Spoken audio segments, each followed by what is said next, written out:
नमस्कार साथियों, YouTube channel Sanjay Jha speaks में एक बार फिर आप सभी का स्वागत है। साथियों, आज हम बात करते हैं केंद्रीय मंत्रिमंडल के विस्तार की। 2014 में नरेंद्र मोदी के नेतृत्व में केंद्र में भाजपा की सरकार बनी थी। पहली सरकार में पहली बार 46 मंत्रियों को जगह मिली थी। इसमें कैबिनेट के भी थे, राज्य मंत्री भी थे और स्वतंत्र प्रभार भी थे। फिर जब 3 साल के बाद मोदी मंत्रिमंडल का विस्तार हुआ, उसमें 77 मंत्री बनाए गए, उसमें 75 मंत्री बनाए गए, राज्य मंत्री, स्वतंत्र प्रभार और कैबिनेट से मिला करके।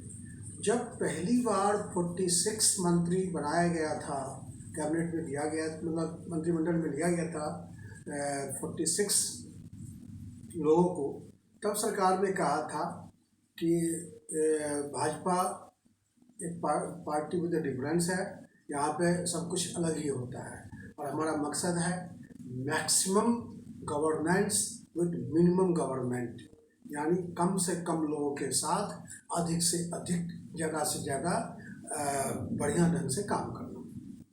लेकिन जब मोदी की पहली ही सरकार में, पहले ही कार्यकाल में 3 साल बाद जब दोबारा विस्तार हुआ कैबिनेट का, तो उसमें 75 टोटल मंत्रियों की संख्या हो गई। और अब जब मोदी जी के नेतृत्व में दूसरी बार भाजपा की सरकार बनी केंद्र में, तो पहले 2019 में 53 मंत्रियों को रखा गया था। उसमें केंद्रीय मंत्री, उसमें कैबिनेट मंत्री भी थे, राज्य मंत्री भी थे, स्वतंत्र प्रभार के मंत्री भी थे।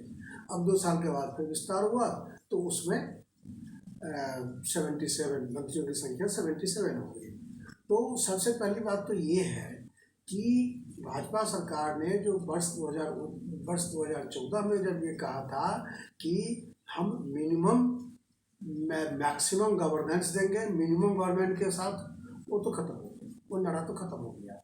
यानी आपने मैक्सिमम गवर्नमेंट का ही रूल फॉलो किया और इसलिए 77 मंत्री आपने बना दिए इस मोदी 2 के दूसरे कैबिनेट विस्तार में।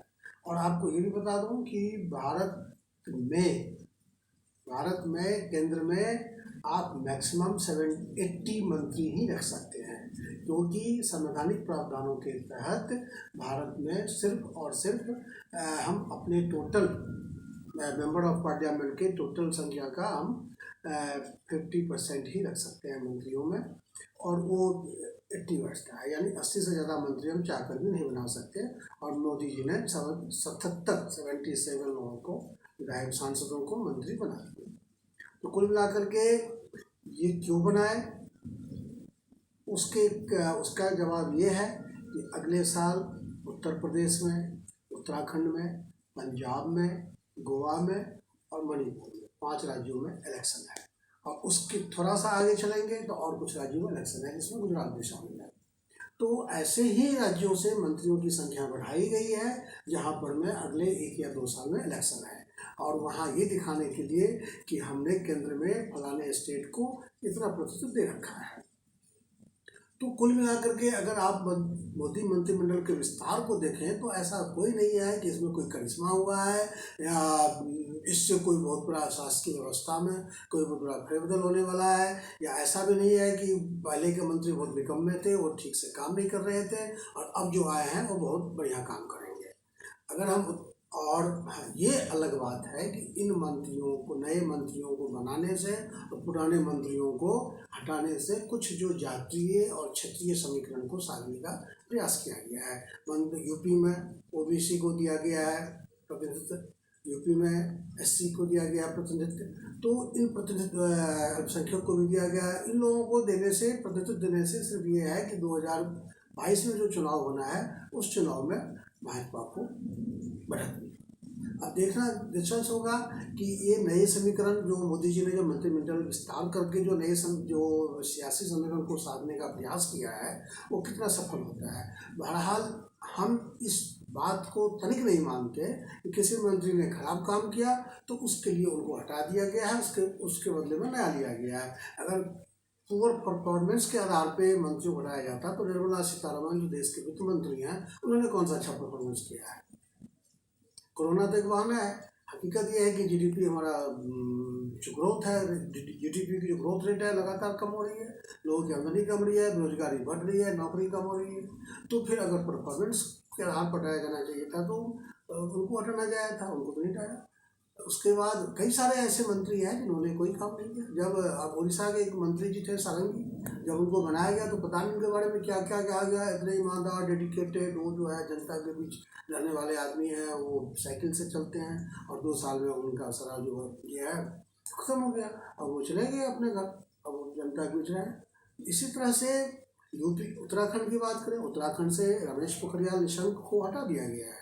रमेश पोखरियाल निशंक यहाँ से कैबिनेट मंत्री, उत्तराखंड के कोटे से कैबिनेट मंत्री थे, उनको हटा करके एक मंत्री अजय भट्ट जी को बनाया गया है। अजय भट्ट को राज्य मंत्री बनाया गया है, वो भी पर्यटन और रक्षा राज्य मंत्री। और सवाल यह है कि इससे कौन सा संगठन चलेगा आपका? कुमाऊं में आपने कुमाऊं से उत्तराखंड में मुख्यमंत्री भी बना दिया, और कुमाऊं से यहाँ पर आपने एक मंत्री जो गढ़वाल खेमे से था केंद्र में, निशंक जी, उसको हटा करके आपने मंत्री भी कुमाऊं को दे दिया। तो फिर न तो आपके स्टेट का समीकरण साधा, न केंद्र का समीकरण साधा, और न आपने संतुलन का समीकरण साधा, न आपने इक्वल डिस्ट्रीब्यूशन का समीकरण आपने तय किया। तो कुल मिलाकर के ऐसा कुछ नहीं है। मोदी जी और 2-3 उनके सलाहकार जो है बैठ करके वो अपने हिसाब से सेट करते हैं मामला। जो उनके नज़दीक है, जो उनके प्रिय करीबी है, उनको मंत्रिमंडल में जगह दिया गया है। जिन्होंने थोड़ा सा मोदी और उनके जो किचन कैबिनेट है, उनकी नज़रों से जो थोड़ा सा दाएँ बाएँ हुए, उनको रुखसत कर दिया गया। इसको इस और कोई भी करता है। पहले भी कांग्रेस के ज़माने में भी ऐसे ही लोग मंत्री बने जो आला-कमान के नज़दीक थे, और आज भी ऐसे ही लोग मंत्री बनने रहे जो आला-कमान के नज़दीक हैं। ऐसा कोई नहीं, क्रांति नहीं होने जा रहा है नए मंत्री बनाने से कि कोई आमूल-चूल परिवर्तन हो जाए। तो संभव है कि फिर 2 साल बाद इनको हटा दिया जाए। तो यही है कि बहुत सामान्य सी घटना है। मोदी जी को मंत्री बनाना था इसलिए बना दिया, हटाना था इसलिए हटा दिए। आज के एपिसोड में इतना ही। अगर आपको अच्छा लगा हो तो आप इसको, हमारे चैनल को लाइक करें, सब्सक्राइब करें। धन्यवाद।